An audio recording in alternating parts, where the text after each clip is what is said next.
नवरात्रि व्रत के नियम। पलंग पर हम कभी कभार खाना खा लेते हैं और अलग अलग प्रकार की गतिविधि से वह दूषित भी हो जाता है। इस वजह से उपवास करने वाले को पलंग पर नहीं सोना चाहिए, उसे मंदिर के पास जमीन पर सोना चाहिए।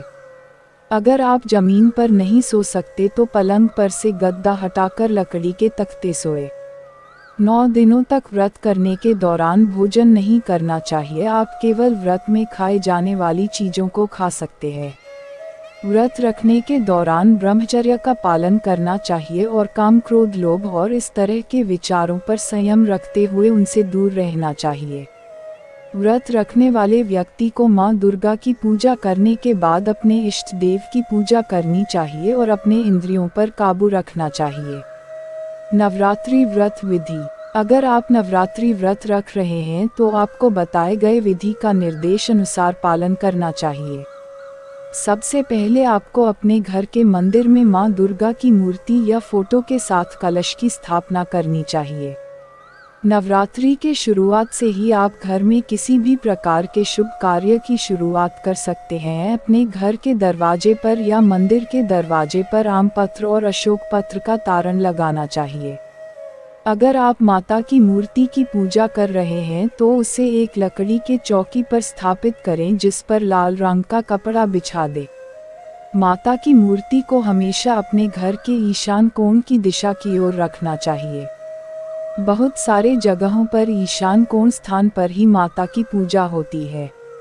अगर आप मूर्ति के पास कलश स्थापना कर रहे हैं तो कलश में नारियल अवश्य रखें। ध्यान रखें, नारियल का मुंह कलश के अंदर नहीं होना चाहिए।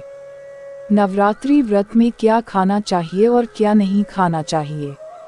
अगर आप नवरात्रि का व्रत उपवास करने जा रहे हैं तो आपको कुछ महत्वपूर्ण बातों का ध्यान रखना होगा कि आप इस व्रत के दौरान क्या खा सकते हैं और क्या नहीं खा सकते हैं। इसकी एक संक्षिप्त सूची प्रस्तुत की गई है। नवरात्रि व्रत में क्या खाना चाहिए।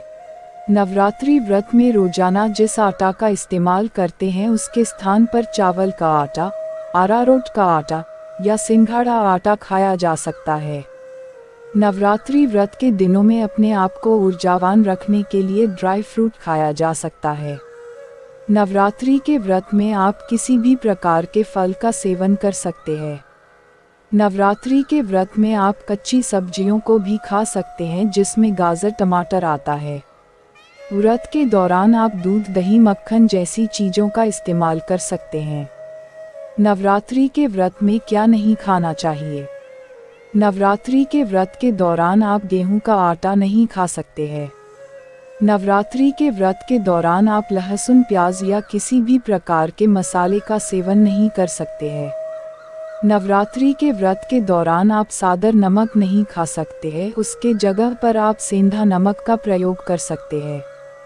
व्रत के दौरान आप किसी भी चीज़ का नशा नहीं कर सकते हैं। नवरात्रि व्रत पारण विधि 2022।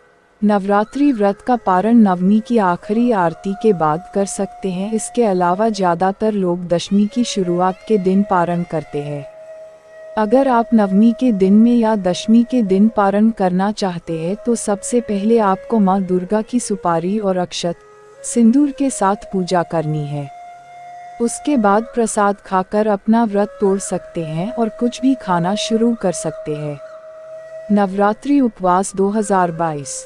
नवरात्रि व्रत पारण की विधि नवमी और दशमी दोनों दिन कर सकते हैं। नवमी को पूजा होने के बाद रात में आप अपना व्रत तोड़ सकते हैं या फिर अगले दिन दशमी की सुबह आप नवरात्रि व्रत का पारण कर सकते हैं। आप चाहे जब भी नवरात्रि व्रत का पारण करें, आपको माँ दुर्गा की पूजा अर्चना करने के बाद ही अपने व्रत का पारण करना है।